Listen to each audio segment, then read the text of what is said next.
রাজ্যপালের অপসারণের দাবিতে ধুন্ধুমার কাণ্ড রাজভবনের সামনে। আমরা উত্তর গেটে রয়েছি, আমরা যে ছবি দেখতে পাচ্ছি তৃণমূলের শিক্ষা সেলের রাজভবন অভিযান, সর্বভারতীয় তৃণমূল শিক্ষা সেল তাদের রাজভবন অভিযান এবং পুলিশি ঘেরা টপকে তারা এগোতে চাইছেন। আমরা দেখছি সে ছবি, প্রচুর পুলিশ বাহিনী মোতায়েন করা হয়েছে রাজভবনের সামনে এবং সেখানেই যে লম্বা ব্যারিকেড আছে সেই ব্যারিকেড ভাঙার চেষ্টা করছেন এখানকার যে তৃণমূলের শিক্ষা সেলের যারা শিক্ষক এবং যারা অধ্যাপকরা। আমরা সেই ছবি দেখতে পাচ্ছি, আমরা সরাসরি সেই ছবি দেখতে পাচ্ছি।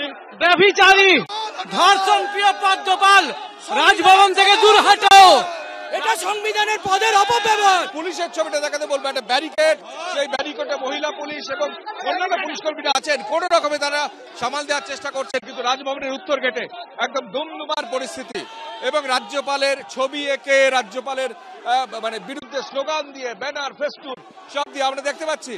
ওখানে দেখতে পাচ্ছি এদিকে আর একটা ছবি, আরো একটা ছবি আমরা দেখতে পাচ্ছি। এখানে পুলিশ কোন রকমে বাধা দিচ্ছে, কিন্তু ব্যারিকেড ভেঙে এখানকার তৃণমূলের শিক্ষা সেলের কর্মীরা এবং তারা ভেতরে ঢোকার চেষ্টা করছেন। আমরা একদম রাজভবনের উত্তর গেটের ছবিটা দেখছি, এখানে শুয়ে পড়েছেন একজন শিক্ষক, সেই ছবি দেখছি, শুয়ে পড়েছেন একজন শিক্ষক, সেই ছবি আমরা দেখতে পাচ্ছি। রাজ্যপালকে অপসারণ করতে হবে, রাজ্যপালকে পদ থেকে সরিয়ে দিতে হবে, তার দাবিতে আজকে এই আন্দোলন চলছে। নারীর ইজ্জত হননকারী রাজ্যপালের বিরুদ্ধে শান্তিপূর্ণ শিক্ষকদের আজকে রাজভবন অভিযান ছিল। সেই অভিযানে একাধিক পুলিশ মেরেছে। তৃণমূলের রাজ্যের শাসক দলের শিক্ষা সেলের আজকের কর্মী সমর্থক যারা সদস্য আছেন তারা এই রাজভবনের উত্তর গেটে আসার চেষ্টা করেন, পুলিশ ওখানে আটকে দেয়, সেই পুলিশই বাধায় সেখানে তারা আটকে গিয়ে সেখান থেকে স্লোগান দিতে শুরু করেন, কয়েকজন জখম হন। সব মিলিয়ে একটা ধুন্ধুমার পরিস্থিতি রাজ্যপালের বিরুদ্ধে ওঠা অভিযোগ এবং তার পরিপ্রেক্ষিতে রাজ্যপালের পদত্যাগের দাবিকে ঘিরে। ক্যামেরায় স্বপন মজুমদারের সঙ্গে কৃষ্ণেন্দু অধিকারী, এবিপি আনন্দ, কলকাতা। সন্দেশখালীর মামলায় জোড়া স্বস্তি বিজেপি নেত্রী মাম্পি দাসের জামিনের পর হাইকোর্টে স্বস্তি মিলল গঙ্গাধর কয়ালেরও। আপাতত গঙ্গাধর কয়ালের বিরুদ্ধে কোনো কড়া পদক্ষেপ নয়, মৌখিক নির্দেশ বিচারপতির। গঙ্গাধরের মামলা হাইকোর্টের প্রধান বিচারপতির কাছে ফেরত পাঠিয়েছেন বিচারপতি জয় সেনগুপ্ত। ভাইরাল ভিডিও নিয়ে এফআইআর খারিজের দাবিতে হাইকোর্টের দ্বারস্থ হন গঙ্গাধর কয়াল।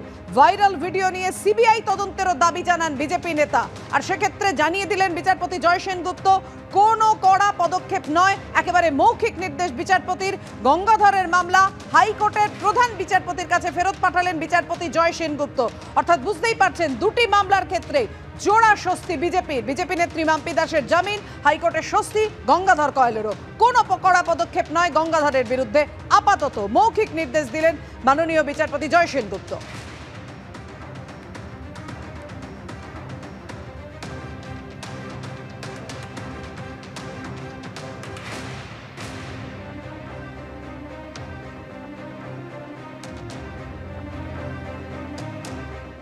Thank you.